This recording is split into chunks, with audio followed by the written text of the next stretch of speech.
얘들아 40쪽에 42번에 답이 뭐니? 4번이요. 그래? 다들 동의합니까? 4번으로 하시죠. 아니 나는 사실 어휘 문제를 잘 안 풀어. 우리 그 39번 문제 이거 다시 설명해달라는 요청이 많았어서 이것만 다시 설명해주고 여러분한테 과제도 냈었죠? 네. 그 엔트로피의 그 별명들이 뭔지 우리 얘들아 첫 번째 문단으로 가면은 디지털 통신 시스템 얘기 나오고 지금 39번 관련해서 하고 있는 거예요. 디지털 통신 시스템 나오고 다다음 줄 예를 들고 있어요. 그렇구나. 그 다음 줄 정보량은 어떤 기호가 발생했다는 데서 알았을 때 얻는 정보의 크기. 무슨 소리야 이게? 자, 어떤 기호 집합에서 여기 한번 밑줄 긋거나 형광펜 그어볼까요? 어떤 기호 집합에서 특정 기호의 발생 확률이 높으면 정보량은 적고 발생 확률이 낮으면 정보량은 많다. 지금 여기서 알려주고 있는 게 뭐냐면 정보량이랑 네 발생 확률 내 핸드폰 괜찮지? 발생 확률 알려주고 있는 거야. 여기서 정보량이랑 발생 확률을 반비례하죠. 우리끼리의 뭐 용어를 써보면 반 이렇게 해봅시다. 반. 원래 그 진짜 반비례를 나타내려면 이렇게 해야 되는데 발생 확률. 근데 이러면 누가 비문학에서 이런 식으로 하고 싶냐고, 그죠? 그러니까 우리 이런 식으로 해봐야 돼. 정보량이 발생 확률에 반비례해. 정보량 얘기 나왔다. 그 다음 기호집합의 평균 정보량을 기호집합의 엔트로피라고 한다. 자, 지금 엔트로피 얘기가 나왔습니다. 엔트로피는 일단 평균 정보량이다. 평균 정보량이기 때문에 기호가 몇 개 있다 이게 딱 정해져 있으면 이 발생 확률을 가지고 평균 정보량을 구할 수도 있겠어요. 그러니까 발생 확률이랑 정보량이랑 반비례하기 때문에 발생 확률이 딱딱 떠. 그럼 발생 확률의 뭐라고 하죠? 발생 확률의 평균은 정보량의 평균이랑 반비례하겠죠. 네. 그렇겠죠. 발생 확률 2개 더 한 다음에 평균 만약에 그 기호 집합이 같다면 뭐 똑같이 2개의 기호만 있는 그래야겠지만 어쨌든 여기서 알 수 있는 것은 평균 정보량 하면은 이걸 무엇을 가지고도 구할 수가 있다. 이거 발생 확률 가지고도 구할 수가 있죠. 이렇게 한 가지 생각을 해보고 이거는 원래 먼저 생각하면서 가는 게 아니야.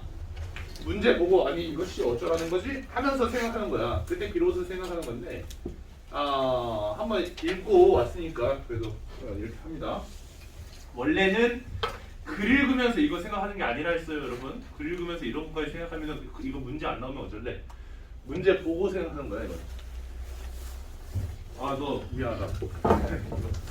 여기에 지금 39쪽에 39번 문제 하고 있고 첫 번째 문단의 중간 쪽입니다. 여기 두 번째 문단으로 가요. 가기 전에 엔트로피가 최대값을 가진다. 자, 엔트로피가 최대값을 가진대. 언제 최대값을 가진대? 기호들이 동일한 발생 확률을 가진대. 네. 여기서 이해하려고 하지 마. 그 확률이라고 쓸게요. 여기서 왜 기호들이 동일한 발생 확률을 가져야 정보량이 뭐 어떻길래 엔트로피가 어떻게 될까? 그거는 생각을 하는 게 아닙니다. 그냥 그렇구나. 얘가 그렇다고 하는구나. 넘어가서 송신기 얘기가 나와요. 송신기는 뭐 부호로 변환한다. 다음 줄 오른쪽 끝에 부호로 변환하는 과정이다. 그 다음 줄 110이랑 0과 1, 3 얘기 나오고 무슨 소리인지도 모르겠어요. 자, 그 다음 줄 이때 기호집합의 엔트로피. 엔트로피가 뭐였지? 엔트로피가 평균 정보량이잖아. 네. 그러면 여기서도 평균 정보량에 대한 정보가 하나 나온단 말이야. 이때 기호집합의 엔트로피 두 번째 문단의 가운데쯤에 있죠.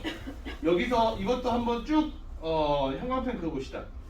기호집합의 엔트로피는 기호집합에 있는 기호를 부호로 표현하는 데 필요한 평균 비트 수의 최소값이다. 무슨 소린지는 모르겠어. 아니 이게 무슨 소린지 모르겠는데 여기서 엔트로피는 그 평균 비트수의 최소값. 평균 비트수의 최소값. 얘들아 그럼 선생님이 말을 바꿔볼게. 이렇게 말해볼게. 평균 비트수의 최소값은 언제가 최대가 될까? 라고 하면은 동일한 확률을 가질 때 최대값이 된다. 이렇게 말하면 되겠죠. 이건 이해가 됩니까? 평균 비트수의 최소값이 언제가 최대가 되냐. 왜냐면 이게 엔트로피의 다른 말이잖아요. 근데 엔트로피가 그 기호들이 동일한 확률을 가질 때 최대가 된다고 했잖아. 그럼 마찬가지로 이게 언제가 최대가 되냐? 똑같이 그럼 이게 언제가 최대가 되냐? 이럴 때 최대가 된다. 이렇게 넘어갈 수 있다는 거죠. 좋아요. 그러면 이 오른쪽에 39분으로 바로 갑니다. 1번 선택지부터 다시. 기호들의 발생 확률이 모두 2분의 1이야. 발생 확률이 모두 2분의 1이면은 각 기호의 정보량은 동일하다. 두 가지 기호밖에 없거든요. 발생 확률이 같기 때문에 정보량 반비례하죠? 둘 다 똑같다면은 이것도 똑같이 나아갑니다. 그러면은 1번은 맞는 말이 된다. 자, 그다음 2번. 기호들의 발생 확률이 4분의 1, 4분의 3인 경우에 평균 정보량이 최대값이다. 평균 정보량이 언제 최대값이냐면 동일한 확률일 때 평균 정보량이 엔트로피고 엔트로피가 최대값이 된다. 말 바꾸기가 엄청 돌아가고 있죠.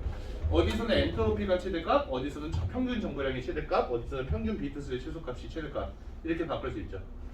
그러니까 각 기호들이 동일한 확률을 가질 때 엔트로피가 최대가 되기 때문에 여기서 보면은 이번 선택지에서 발생 확률이 4분의 1, 4분의 3이면은 발생 확률이 같지 않죠. 같지 않으니까 여기서는 최대값이 되지 않겠죠. 그냥 글에 있는 내용 그대로였어요. 그렇죠? 글에 있는 내용에서 발생 확률이 같을 때 최대값이라 했으니까 최대값이 아니야. 그래서 답이 2번이었던 겁니다. 이거. 자, 3번도 갈게요. 기호들의 발생 확률이 4분의 1, 4분의 3일 때 정보량이 더 많은 거. 자, 기호들이라 해봤자 두 개밖에 없었죠?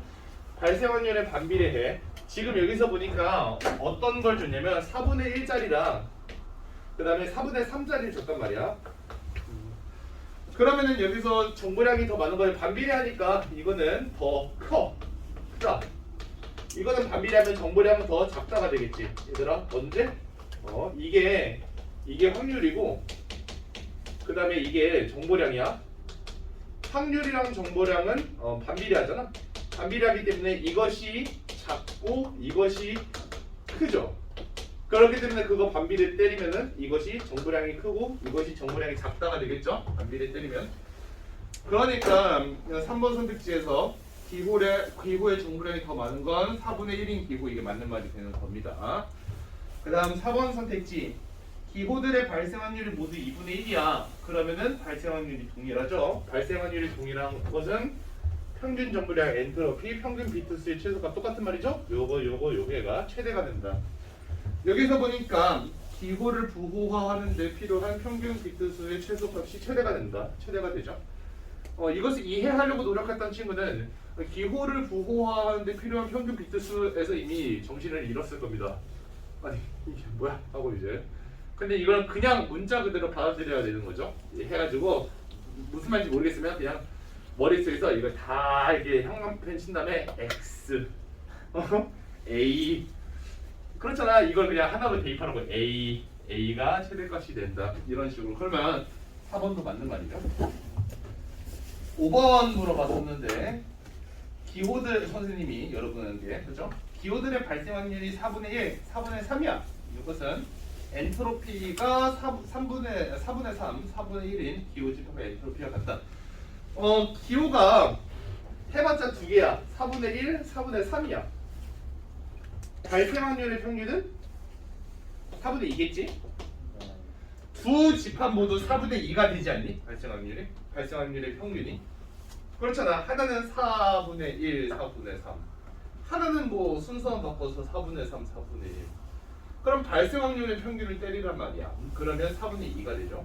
그럼 발생 확률의 평균이 같기 때문에 평균 정보량이 또한 같다라고 이렇게 생각할 수가 있겠죠. 그러니까 평균 정보량의 다른 말은 엔트로피니까 엔트로피가 우리 서로 같다 이렇게 이야기할 수 있는 거예요.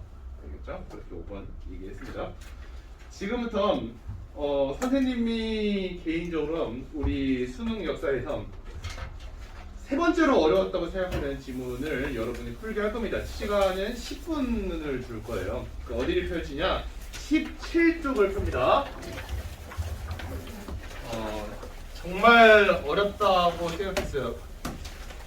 왜냐하면은 이게 어려운 이유 17쪽을 펴면은 GIS라고 나오는데 이미 풀어본 친구들도 있을 수도 있어. 하지만 이거는 정보량도 진짜 많고 기억해야 되는 것도 많고 기억을 못 해가지고 적으면서 풀어야 되는 것도 많고 심지어는 계산을 해야 돼. 선생님 또한 이렇게 풀어 얘들아. 뭐 다 보면 안 된다. 선생님 또한 이렇게 풀어 문제들을. 그래 나는 문제 되게 간단하게 푸는 걸 즐겨 하는데 나조차 이렇게 푼다면 여러분들은 여기 있는 그 여백들이 꽉 찰 수가 있어 문제 풀다가. 그러면 17쪽부터 문제는 20쪽까지 있는데 선생님은 42번 문제는 안 풀었어요. 뭐 여러분의 이따가 과반수를 따릅시다. 42번 문제는. 그러면 지금부터 10분 드리겠습니다. 자 17쪽부터 있는 문제들을 풀어볼게요. 렛츠 기릿. 일단 답부터 빨리 불러보겠습니다. 37번부터 37번에 1번 38번에 3번이죠. 이거는 반대로 돼 있죠. 말이. 39번에 4번. 좋아. 40번에는 5번. 41번에는 5번입니다. 이건 진짜 어려웠어요. 이거 5번 다들 4번 골랐을 것 같은데. 이거 4번 골랐던 사람 손 한번 들어오자. 굉장히 많죠. 내려도 좋습니다. 이게 낚시 문제, 이게 엄청난 낚시 문제입니다. 사실 이번은 나 안 풀었는데 몇 번이니 얘들아 답이? 뭐래? 여기까지 온 친구가 별로 없어? 그럼 이따 같이 해보자. 일단 그러면 같이 읽어보면서 가요. 다시 17 페이지로 갑시다. 처음에 나오는 게 이거죠. 국제법. 국제법에서 조약 얘기 나오고 조약은 구체적인 권리랑 의무를 명시적으로 창출하는 규범이다. 38번에 1번 선택지가 바로 나오죠. 국제관습법은 조약 체결과 관계없이 국제사회 일반이 받아들여 지키고 있는 보편적인 규범이다. 국제법 안에 조약이 있고 국제관습법이 있고, 그런데 반면에 경제 관련 국제기구에서 어떤 결정을 했어. 그러면 이 결정 사항 자체는 권고적 효력만 있다. 법적 구속력은 없다. 그런데 국제결제은행 산하의 바젤위원회, 이게 경제 관련 국제기구겠죠. 이 바젤위원회에서 결정한 BIS 비율 규제와 같은 것이 비회원의 국가에서도 엄격히 준수되는 모습을 보게 돼. 여기 한번 밑줄 그어봅시다. 비회원의 국가에서도 엄격히 준수되는 모습. 비회원의 국가에서도 엄격히 준수돼. 그러니까 바젤위원회는 회원이 있나봐. 그 회원의 국가에서는 엄격히 준수가 되나봐. 그런데 신기한 게 비회원님들 이게 국가에서도 준수가 된단 말이지. 이는 위반에 대해 이처럼 일종의 규범적 성격이 나타나는 현실을 어떻게 이해해야 할까? 이는 위반에 대한 제재를 통해 국제법의 효력을 확보하는 데 주안점을 두는 일반적 경향을 되돌아보고 곧 신뢰가 형성하는 구속력에 주목하게 된다. 그러면 여러분 위반에 대한 제재 얘기가 나오잖아 여기서. 그런데 위반에 대한 제재를 통해서 구속력을 만들어내는 이것을 돌아보게 한대요. 이걸 돌아보게 하고 곧 신뢰가 형성하는 구속력, 신뢰가 만드는 이걸 신뢰가 형성하는 구속력 얘기가 나오죠. 그러면 너희들 신뢰가 형성하는 구속력은 위반에 대한 제재를 반성하는 거잖아. 이거를 반성하면서 신뢰가 형성하는 구속력을 돌아보게 하는 거잖아, 그렇지? 그러면 위반에 대한 제재랑 신뢰가 형성하는 구속력은 같은 게 아니네. 위반에 대한 제재는 모르겠고 여기서 이런 특이한 케이스가 있는데 이거는 신뢰가 형성하는 구속력이라는 거잖아. 그치? 근데 위반에 대한 제재 바로 위에 있지 않니? 조약은 명시적으로 합의하여 창출하는 거래. 아, 명시적으로 합의하여 창출하는 거구나. 그렇구나. 그러면 여기서는 구체적인 권리와 의무가 명시적으로 있어. 그런데 여기서 그 제일 마지막 줄, 요 문단 제일 마지막 줄 보니까 위반에 대한 제재를 통해서 국제법에 효력을 확보하는 데 주안점을 두는 일반적 경향을 되돌아봐. 근데 이 문단에 나와 있는 게 국제법, 조약, 국제관습법 얘기 나오고 반면에 경제 관련 국제기구가 나와. 그러면 어떻게 보면 되는 거냐면 국제법이 이 첫 번째 문단에는 국제법이 있고 그 다음에 경제 관련 기구가 있는 것 같아요. 이렇게 있고 국제법 안에 두 가지가 들어가서 국제법 안에 조약이 있고 그 다음에 국제관습법이 있는 것 같아요. 이렇게 이해도 되겠니? 요거는 위반에 대한 제재를 하는 것 같고 이거는 신뢰인 것 같아. 그러면 이렇게 보면은 우리 제일 마지막 문단 18페이지 제일 마지막 문단에서 두 번째 문단 바젤 협약은 으로 시작하는 문단으로 가봐. 바젤 협약은 우리나라를 비롯한 수많은 국가에서 채택해서 제도화하고 있어. 바젤위원회는 28개국의 금융당국들이 회원으로 가입돼 있어. 우리 금융당국은 2009년에 가입했는데 가입하기 훨씬 전부터 BIS 비율을 도입해서 시행했고 현행 법제의 동그라미 조금씩다. 법제가 무슨 뜻이죠? 법과 제도라는 뜻입니다. 그 법이죠. 법과 제도에 이것이 반영돼 있어. 법과 제도에 반영됐구나. 바젤 기준을 따름으로써 은행이 믿을만하다는 징표, 믿을만하다, 신뢰 얘기 같은데 믿을만하다는 징표를 국제금융시장에 보여줘야 됐어. 재무 건전성 의심받으면 안 됩니다. 그 다음 문단. 바젤위원회에서는 은행 감독 기준을 협의해 그 헌장에서는 회원들에게 바젤 기준을 자국에 도입할 의무를 부과해. 하지만 그의 결정도 법적 구속력이 없어. 법적 구속력이 없다. 이거 여기겠네요. 국제법은 법적 구속력이 있었으니까 법적 구속력이 없다. 바젤 기준은 100개가 넘는 국가가 채택해서 따른다. 회원은 아까 28개였잖아. 근데 100개가 넘는 국가들이 이것을 채택해서 따른다는데? 따른다는 게 무슨 뜻이겠어? 바젤 기준을 자국에 도입할 의무를 따른다는 거 아니겠어? 도입은 그럼 어떻게 되겠어요? 바젤 기준을 국가에 도입하는 게 뭐겠어? 법제를 통해서 반영을 하겠지. 자, 바젤 기준은 이렇게 따르는데 형식적으로 구성을 받지 않는 그런 국가에서까지 자발적으로 받을 실행하고 있다. 자, 여기서 이는부터 시행하고 있다는 것, 여기에 형광펜 한번 써봅시다. 이는부터 어딘지 알죠? 제일 마지막 문단 가운데쯤. 이는 국제기구의 결정에 형식적으로 구속을 받지 않는 국가에서까지 자발적으로 받아들여. 근데 이는이 뜻하는 바가 뭐야? 이는 어딘지 알아요? 거기? 제일 마지막 문단의 가운데쯤 위에서 네 번째 줄에 있잖아. 근데 이는 이것은 이잖아. 이것은이라고 말하면 앞에 문장을 다시 설명하고 있는 거 아니겠어요? 앞에 문장이 뭔데? 100개가 넘는 국가에서 형식적으로 구속을 받지 않는 국가. 이게 무슨 뜻일까? 원래는 형식적으로라면 28개 국가만 이것을 도입해야 되는데 100개가 넘는 국가가 이것을 도입하고 있단 말이지. 이는 자발적으로 받아들이는 것인데 이걸 말랑말랑한 법이라고 해. 그러면 뭐가 나와야 돼? 왜 100개 넘는 국가가 이걸 가입하고 있는지가 나와야 되지? 회원이 28개밖에 없는데 말이에요. 그 말인 즉슨 회원이 아니더라도 이것을 자국에 도입하게 된다라는 뜻이죠. 그러면 이것을 기업, 우리가 그렇게 많이 틀렸던 41번 문제 1, 2, 3, 4, 5번 선수 볼게. 주어가 1번 바젤위원회 컷이죠. 바젤위원회가 개정하지는 않아요. 그렇지? 네. 2번 가입회원이 없는 국가에 그 바젤 기준을 준수하도록 요청한다. 아니죠. 자발적으로라는 말이 위에 있었는데 자발적으로라는 말이 있으니까 1번, 2번은 일단 컷이야. 지금 20페이지 하고 있습니다. 그 다음 3번 선택지 바젤위원회 국가가 실제로 지키지 않는다. 이번에는 개소리 하나 집어넣죠. 4번 드디어 4번입니다.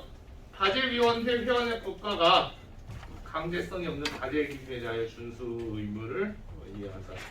근데 그러려면 이는으로 나오면서 100개 넘는 국가 이거를 설명을 못해. 4번 선택지는 우리가 너무 쉽게 생각한 거야. 아 바젤위원회 회원의 국가면은 따른다.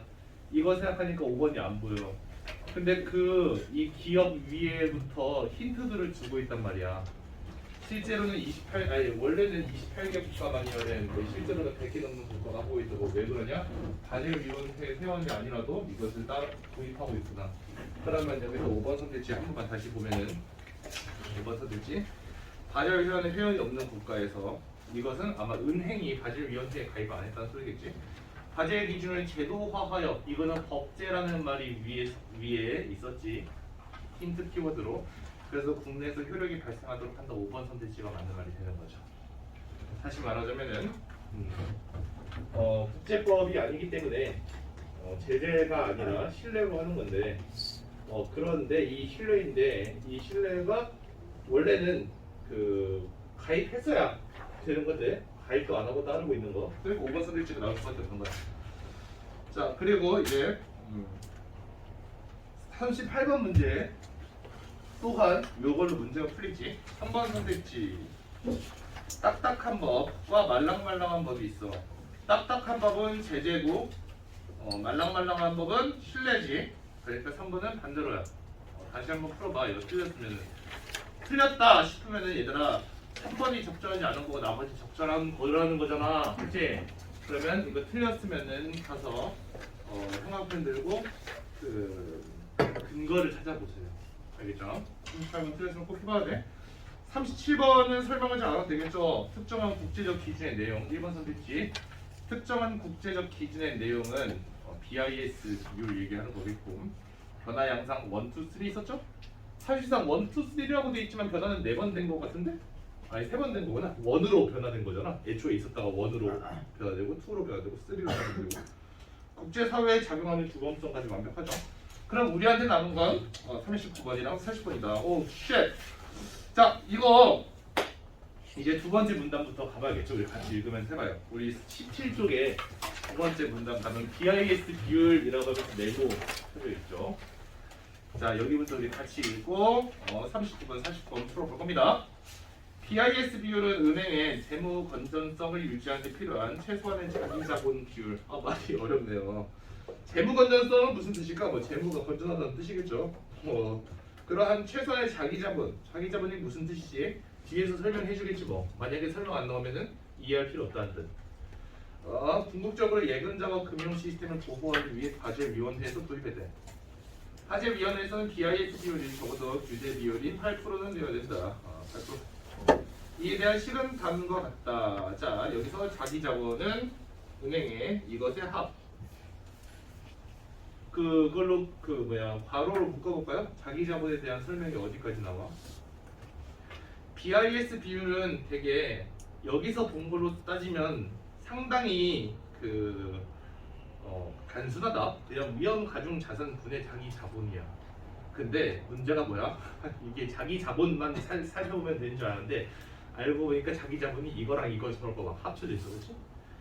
자기 자본은 얘들아 괄호로 묶어봤니? 기본 자본, 보완 자본, 단기 후순위 채무의 합의래.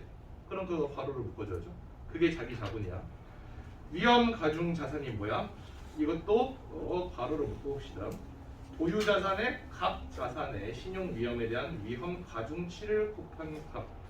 위험 가중치가 보유 자산이 뭔지도 모르겠고 신용 위험이 뭔지도 모르겠고 위험 가중치가 뭔지도 모르겠어. 어쨌든 이것들의 합의래. 위험 가중치는 이라고 나왔네. 자 그러면 위험 가중치가 나왔다는 것은 무슨 뜻이냐? 이 문단이 지금 어떻게 돌아가고 있냐면 이 문단은 일단 자기 자본에 대해서 설명을 했어. 그 다음에 위험 가중 자산에 대해서 설명을 했어. 지금까지는 병렬적입니다. 이거 저거. 그런데 이제는 한층 깊이 내려갔어요. 어디서 걸렸어? 그 깊이 내려간 게? 너희들 지금 여기서 뭘 설명하고 있는지 알면서 읽는 게 제일 중요하거든. 자기 자본 설명하고, 그 다음에 위험 가중 자산 설명하고, 위험 가중 자산 안에 뭐가 있었지? 위험 가중치라는 게 있었잖아. 그 위험 가중치라는 걸 설명하기 위해서 한 단계 들어간 거야. 그러니까 말하자면은 먼저 자기 자본 얘기 나오고, 그 다음에 두 번째로 위험 가중 자산 나오고, 그 다음에 세 번째로 뭐 나올 줄 아는데 세 번째로 뭐 나오는 게 아니라 여기 안에 들어가서 알겠지? 이렇게 들어가서 위험 가중치라는 거 이거 설명하고 있는 단계란 말이야. 어떻게 되는지 알겠어요, 그리? 그러면 위험 가중치를 읽어. 그러면 거기까지가 위험 가중 자산에 대한 설명인 거야. 지금은 한층 들어가는 거죠. 들어가고 나올 때를 확실히 알아야 됩니다. 이건 들어간 거다. 이거 나온 거다. 자, 그럼 위험 가중치 읽으러 가자. 위험 가중치는 자산 유형별 신용 위험을 반영하는 것이 다 자산 유형별이래. 위험 가중치는 뭐라고? 자산 유형별 신용 위험이래. 신용 위험이구나. 근데 여기서 신용 위험인데 한 단계 더 들어갔어. 여기서 이제 이쯤 되면 빠져나올 줄 알았거든? 근데 빠져나오는 게 아니었어. 빠져나오는 게 아니라 자산 유형별이란 말 때문에 여기서 더 들어가서 1, 2에서 기업에서 A로 이번에 들어가서 A에 뭐가 나와? 국채. B, 회사채. 엄청 들어갔지 지금. 이렇게 들어갈 경우 여러분이 글을 읽으면서 멘탈이 깨지는 이유가 뭐냐면 이것이 우리가 지금 여기서 글에서 나오고 있는 게 이게 니은의 내용이냐 아니면 3번의 내용이냐 이게 헷갈린다. 근데 읽으면서 파악해야지. 아, 자기 자본 얘기하고 위험 가중 자산 얘기하고 위험 가중 자산 안에 위험 가중치 얘기하고 위험 가중치 안에 자산 유형이 있으니까 자산 유형의 두 개. 국채는 0%, 그다음에 회사채는 100% 일괄부역 이렇게 나오죠.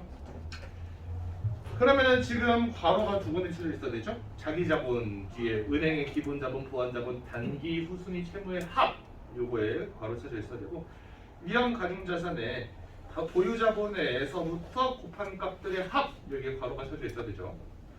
근데 위험 가중치 얘기가 나오죠. 위험 가중치는 그 다음에 어디서부터 괄호 국가될까? OECD 국가 띄어쓰기 잘못됐네. OECD 국가의 국채는 0%, 회사채는 100%가 획일적으로 부여되었다. 여기에 괄호가 있어야 되지. 이 괄호 친 것들은 왜 괄호를 친 걸까? 어떤 내용, 어떤 개념에 대한 설명 문장이야. 그러면 지금 우리 괄호 세 번 듣지. 첫 번째 괄호는 자기 자본에 대한 괄호이며 두 번째 괄호는 위험 가중 자산에 대한 괄호고 세 번째 괄호는 위험 가중 치에 대한 괄호죠.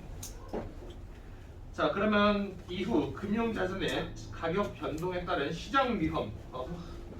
시장 위험이 뭐지? 자, 시장 위험이 뭔지 모르겠을 땐 위에 위험이라는 말을 다 살펴봐. 요 문단에서.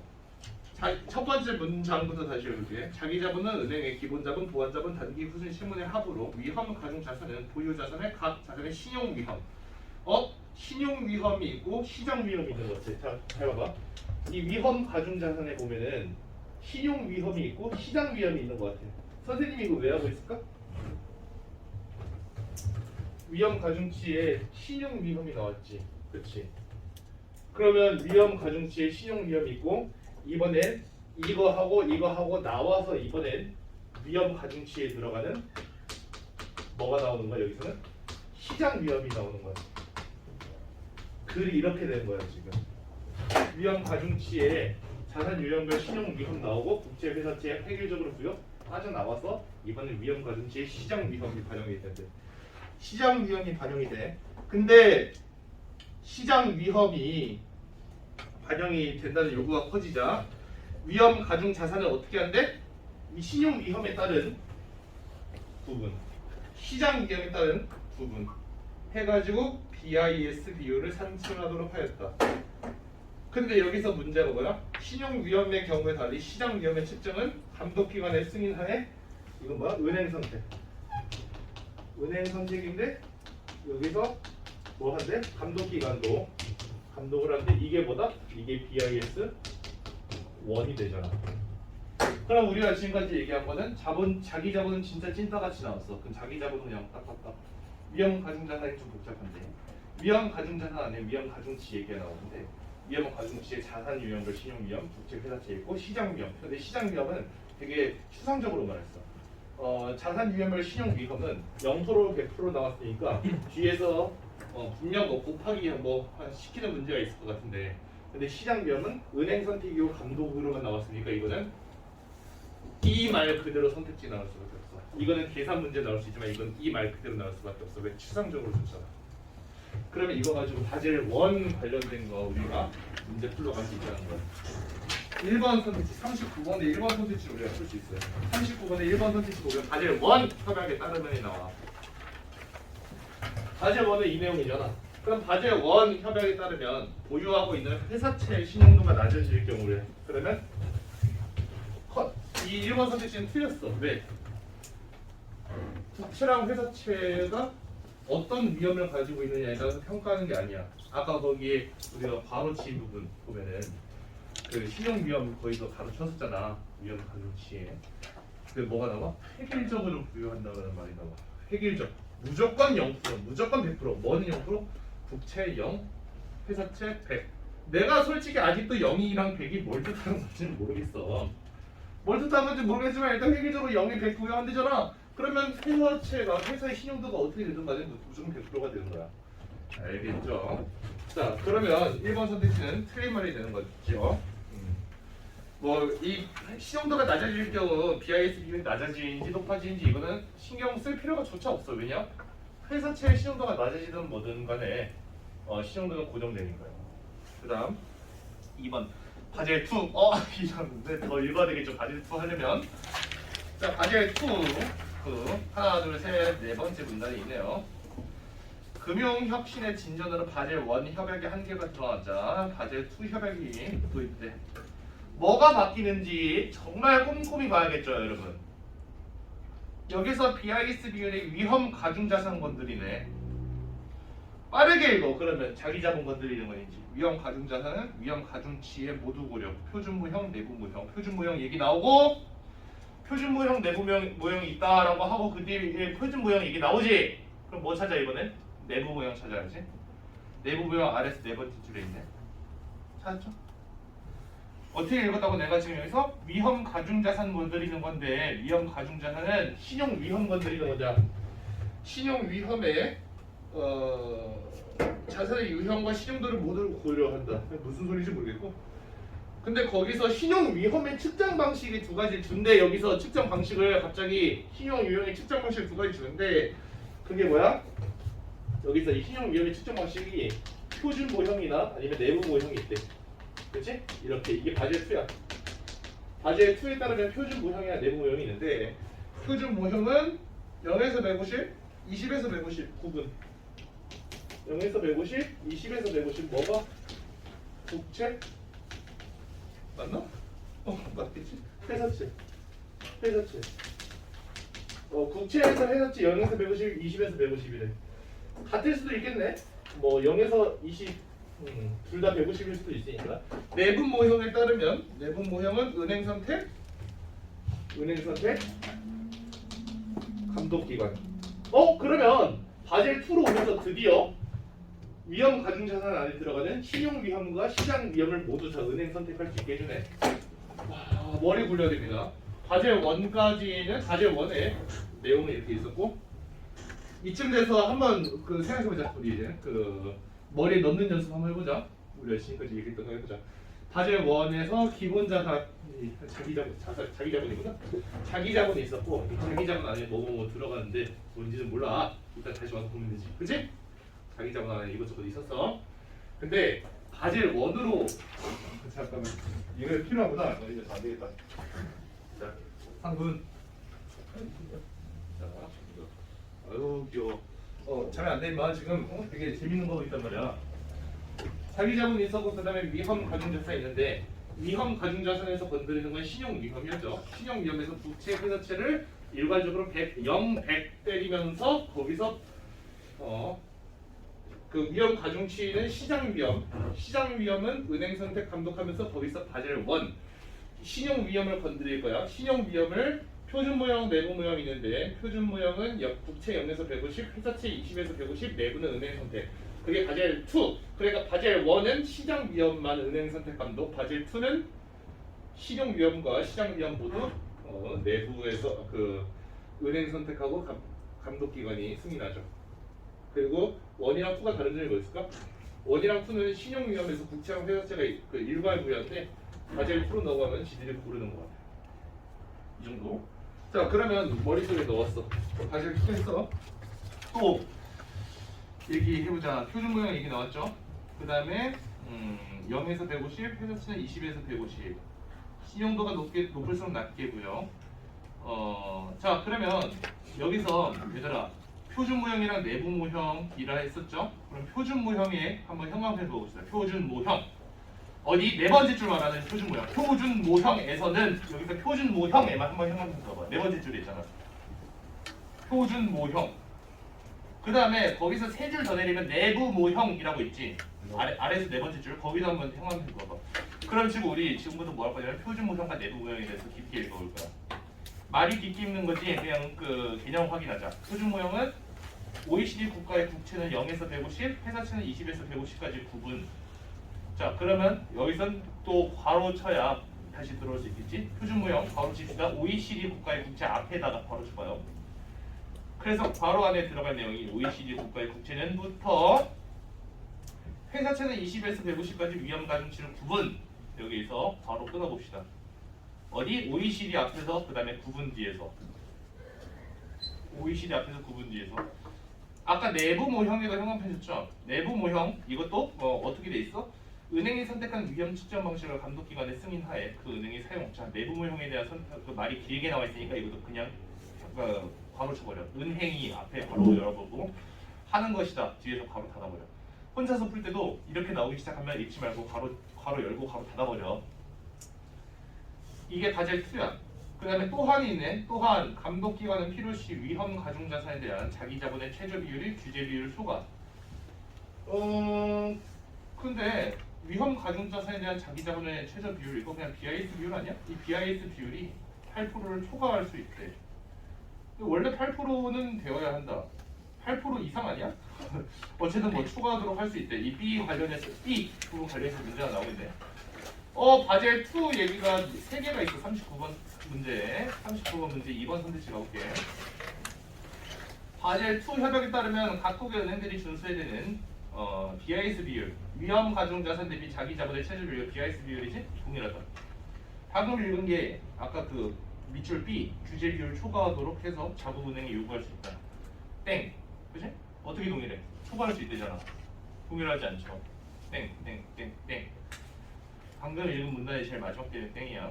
3번 선택지. 바젤 2 협약에 따르면 보유하고 있는 OECD 국가의 국채를 매각해 그 다음에 회사채에 투자한다면 BIS 비율은 항상 높아진다. 여기서부터 멘탈이 깨지죠. 자, 바젤 2에 따르면 국채는 0에서 150, 회사채는 20에서 150. 그러면은 BIS 비율은 항상 높아진다. BIS 비율은 위험 가중 자산 분의 자기 자본인데 이거는 분모에 들어가네? 그치? 그러면 항상 높아진다라는 말이 있으면은 무슨 뜻이야? 여러분 분수 자체가 커지려면 분모랑 분자는 어떻게 될까? 얘들아, 분수라는 게 분모가 아래 깔려 있고 분자가 위에 있는 거잖아. 분자가 커지면 그 분수 자체는 어떻게 되죠? 분자가 커지면 커지죠. 분모가 커지면 작아져요. 거꾸로 해도 말이 되죠. 그러면은 여기서 이 말에 따르면 여기 선택지에서 말하는 게 뭐야? 선택지에서 말하는 것은 BIS 비율은 이네 주어가 BIS 비율은 높아진다. BIS 비율이 높아진다. 뭐뭐 한다면 BIS 비율은 높아진다. 그러면 OECD 국가의 국채 매각 회사채, 국채 매각 회사채 얘기가 얘들아 자기 자본 얘기니 아니면 위험 가중 자산 얘기니? 국채랑 회사채 얘기. 너희 알잖아. 위험 가중치 관련된 얘기잖아. 그러면 국채랑 회사채 얘기는 위험 가중 자산이니까 분모에 들어가는 내용이란 말이죠. 그러면 분모에 들어가는 내용이 나오고 있는데 BIS 비율은 높아진다. 그러면 이건 무슨 뜻이야? 국채를 매각한 뒤 똑같은 거를 회사채에 투자하면 분모가 작아진다라는 뜻이네. 그렇지? 항상 작아진다. 근데 그렇다고 할 수 있을까? 여기서 0에서 150, 20에서 150이야. 오히려 어떤 경우에는 회사채로 투자함으로써 분모가 커질 수도 있어. 원래 0을 곱할 것을 20%를 곱하게 되니까 회사채가 커질 수도 있고. 근데 그렇다고 해서 이게 반드시 커진다는 것도 아니야, 분모가. 왜냐면은 둘이 같을 수도 있어. 중간 같아서 0에서 150, 20에서 150이기 때문에 둘 다 60, 60일 줄, 둘 다 100, 100일 줄 누가 알아요. 그렇죠? 그렇기 때문에 이거는 모른다는 겁니다.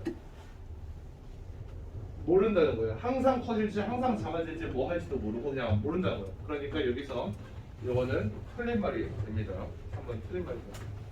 자, 4번 갈게. 바젤 2에 따르면 시장 위험과 마찬가지로 신용 위험이 측정 방식이 있다. 시장 위험은 아까 바젤 1에서 은행 선택 반복했지? 근데 바젤 2에서 내부 모형이 생겼잖아. 그러니까 4번 선택지가 맞는 말이 되는 거죠. 오케이? 그 어려운 걸 나오면 피하려고 하지 말고 빡 집중을 해야 됩니다, 여러분. 피하면 안 돼요. 그리고 이 수업 시간에서도 이 시간만 버티면 다음 글이 오겠지라는 말이 좀 많이 들어. 임하시면 절대 안 됩니다. 이것은 반드시 여러분이 도장 깨기 하고 가야 되는 거예요. 야, 상의는 죽여버려야겠다. 야, 상아! 들어갑시다. 그대는 잠깐 일어나서 수업을 듣는 것을 추천합니다. 무릎이 안 아프다면 잠깐 일어나서 수업을 들어요. 자, 일어서 스탠드업입니다. 메이크업이 아니에요. 일어나서 수업을 듣는 걸 추천합니다. 지금 뭐 하고 있었냐면 39번에 4번 선택지 하고 있었어요. 자, 그 다음에 39번에 5번 선택지 봅시다. 바젤 3 아직 모르네? 그럼 바젤 3 읽고 이거 5번 선택지 하러 가자. 17페이지의 제일 마지막 문단이네요. 최근에는 바젤 3가 발표되면서 자기 자본에서 단기 후순위 채무가 제외됐다. 말하자면 그러면 자기 자본 안에 들어가 있었던 게 세 가지 아니니? 기본 자본? 그렇죠. 보완 자본에 거기다가 단기 후순위 채무란 말이지. 채무가 이렇게 이것들이 그 자기 자본이라는 이름으로 있었고 아래에 들어가는 것은 고유 자산 곱하기 위험 가중치 곱하기 위험 가중치 이게 신용 위험. 이게 뭐라고 이게? 신용 위험. 그럼 시장 위험 얘기도 있어야지. 그래 이제 플러스 시장 위험. 이 정도가 될 것 같은데. 그렇지? 시장 위험. 시장 위험 얘기는 없으려나? 있겠지. 자, 그러면 이렇게 된다, 얘들아. 여기서 그러면 뭐가 제외돼? 단기 후순위 채무가 제외돼. 언제부터? 바젤 3부터. 바젤 3부터 제외가 돼. 그럼 두 개밖에 안 남네? 분모가 이렇게 있을 때 분자 이거밖에 안 남네? 그럼 요거 두 개가 합쳐서 몇 프로가 돼야 된다고? 8%를 넘어야 돼. 8% 넘어야 되지? 근데 여기서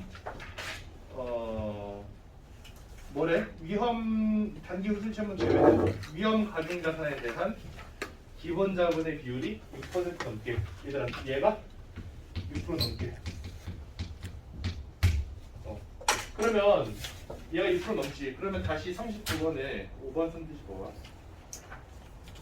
얼핏 보면 맞는 말 같다. 왜 이게 틀렸는지 내가 자세히 알려주겠어. 이거잖아. 분모는 안 건드려.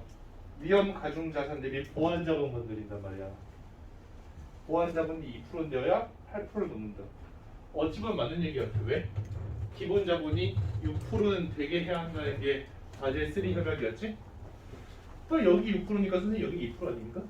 라는 생각이 든단 말이야. 이거 6%니까 이거 2% 넘어야 8% 맞추는 거 아닙니까? 라는 생각이 든단 말이야. 근데 이게 8% 때려보면 이게 0%. 그치? 이게 8%라면 이게 0%잖아. 반드시 보완 자본이 2%를 넘어야 돼? 아니죠. 기본 자본이 7%라면 보완 자본은 1%만 있어도 되는 거죠. 그렇기 때문에 반드시 보완 자본이 8이 들어가야 된다는 이유가 없지. 다시 너희들 설명 이해 못한 친구들을 위해서 민기 쌤이 여러분들한테 빼빼로를 8개를 뜯을 거야. 빼빼로 데이가 됐습니다. 11월 11일. 그 세계 장애인의 날이죠, 여러분. 12월 11일. 빼빼로 데이 날 여러분한테 11개, 아니 8개의 빼빼로를 뜯을 거야. 오케이? 근데 여기서 2명을 선택해서 뜯기로 결정했어. 그래서 그 소리랑 수혁이한테 민희생 빼빼로를 뜯기로 결정해서 너희 둘 11월 11일까지 반드시 빼빼로 8개 이상을 가져와라 라고 했습니다. 근데 둘이서 이제 똥심 표정으로 네 하고 가서 보니까 내가 소리한테 민기쌤이 특급 명령을 내려서 넌 반드시 6개 이상 가져와야 된다 이걸 얘기했어. 그럼 여기서 퀴즈. 무슨 일이 있어도 수혁군은 2개 이상을 가져와야 하는 거야? 나는 빼빼로 8개를 뜯을 계획이고 소리한테는 6개 이상을 가져오라는 말을 했어. 그럼 그렇지. 그러면 무슨 일이 있어도 수혁군은 2개 이상 가져와야 된다. 아니란 말이죠. 수혁군이 소리가 어떤 선택을 하느냐에 따라서 아예 안 가져올 수도 있다. 소리가 7개를 가져오면 1개 가져오면 되는 거고 8개를 가져오면 아예 안 가져와도 돼. 이건 뭐야? 단기 수수이체는 지워버리고 기본 자본이랑 보완 자본만 안 돼.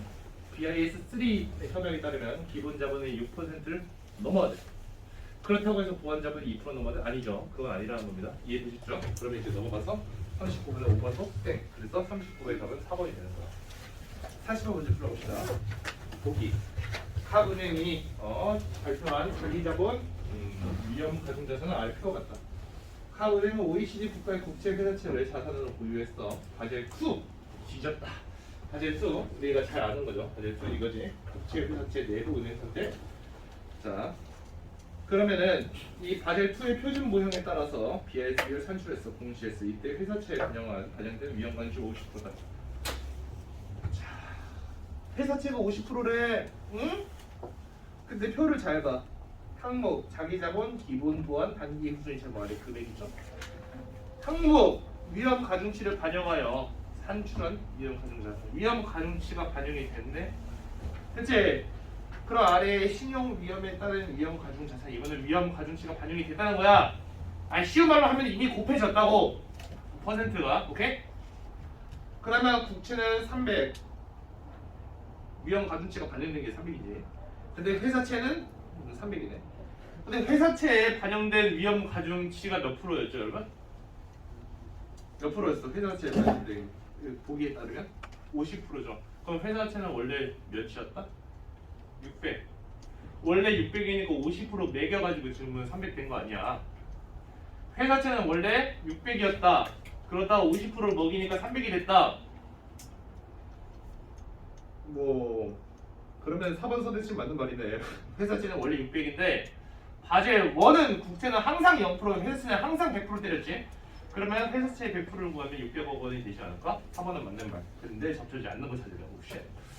1, 2, 3, 5를 봐야 된다는 소리야. 1번부터 각 은행이 공시한 BIS 비율은 주제 비율을 상회해. 바젤 위원회가 제시한 주제 비율은 몇 프로? 8%. 그러면 BIS 비율 한번 체킹해 봅시다. 우리가 해보자. 여기 왼쪽에다가 선생님이 한번 해볼게. 그 위험 가중자산 3개 넣으면 되겠지? 300 플러스 300 플러스 400에 위에는 50 플러스 20 플러스 40이다. 그 정신 나갈 것 같지? 이게 수능 문제야 얘들아. 2년 전. 그래도 이런 문제 풀어본다. 자, 이거는 아래를 더하면 1000이 되죠. 위에를 더하면은 110이 되죠. 그러면 11%가 되니까 8%를 뭐 아래키 넘어버리네요. 그러니까 1번 맞는 말이죠. 이거 계산할 수 있지. 그렇죠? 자, 2번. 각 은행이 보유 중인 회사채 위험 가중치가 만약에 20%였다면 BIS 비율은 공시된 비율보다 높았겠군. 공시된 비율은 11%야. 이게 공시된 비율. 자, 이거 노가다 하지 말고 똑똑하게 풀 수 있는 방법 없을까?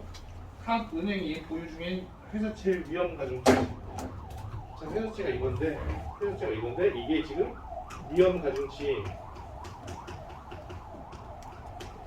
그 10분의 5 곱한 게 300이야. 이제 논리적으로 생각해봐. 그러면 10분의 2를 곱한 게 300보다 커져 작아져 얘들아? 제발 이거 대답할 수 있다고 나한테 말해줘. 작아져요. 300보다 작아지죠. 지금 멘탈 놓으신 분들을 위해서 다시 한번 말해주자면 위험 가중치 10분의 5를 곱한 게 300이야. 왜 10분의 5예요? 아니 왜 50%래 얘가. 10분의 5 곱한 게 300이지. 10분의 1을 곱한 건 300보다 작아진다. 120이 되겠죠. 어쨌든 300보다 작아져. 자 그러면 300보다 작아진다고 이게. 그러면 분모가 커져 작아져. 작아져요. 작아져. 분모가 작아지면은 전체 분수 값은 커지죠. 2번 선택지 지금 공시된 비율이 11%보다 커진다. 분모가 작아지니까 전체 분수 값은 커진다. 맞는 말이죠? 2번도 맞는 말이에요. 아깝다. 이게 틀린 말이었으면 좋았을 텐데. 3번. 가분행이 보유 중인 국채의 실제 규모가 회사채의 실제 규모보다 컸다면 뭔 소리야? 위험 가중치는 국채가 회사채보다 낮아겠군. 이거 둘 다 300인 걸로 접근하자. 국채 실제 규모가 회사채의 실제 규모보다 컸다? 얘들아 이거 이렇게 해볼까? 여기 한번 봐봐. 아니다 여기 봐봐 여기.